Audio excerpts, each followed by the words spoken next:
তার 14 পুরুষের কবরটা যে সুরক্ষিত আছে অন্য কারোর জন্য নয়, মমতা ব্যানার্জির জন্য সুরক্ষিত নয়। নওশাদ সিদ্দিকীর মতো কিছু মানুষের মামলা করাতে এখনো তাদের কবরটা ঠিক আছে।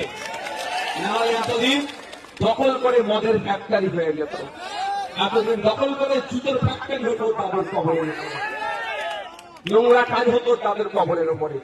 যেহেতু এখন পর্যন্ত যে টিকে আছে, ওর বাপের কবরটা গিয়ে শুক্রবার বা কখনো যে একটু জিয়ারত করছে, সেটা আমাদের মতো গুটি কয়েক মানুষের মামলা করায়, কোন মমতা ব্যানার্জির মামলা করাতে নয়, আর কোন চন্দ্রনাথ বাবুর মামলা করাতে নয়, নওশাদ সিদ্দিকীর মামলা করাতে।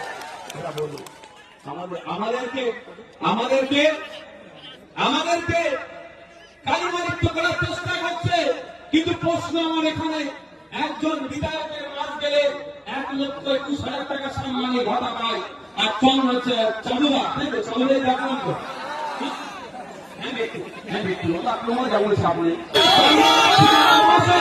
উনি মন্ত্রীর মাস গেলে 1.5 লাখ টাকা পায় প্রায়, তো উনি মাস গেলে 1.5 লাখ টাকা পায়। উনি এখানকার সংখ্যালঘু সমাজের ভোট না পেলে উনি বিধায়ক হতে পারতেন না, আর বিধায়ক না হলে মন্ত্রী তো দূরের কথা, ওইটাকেও পুরো পেবে না।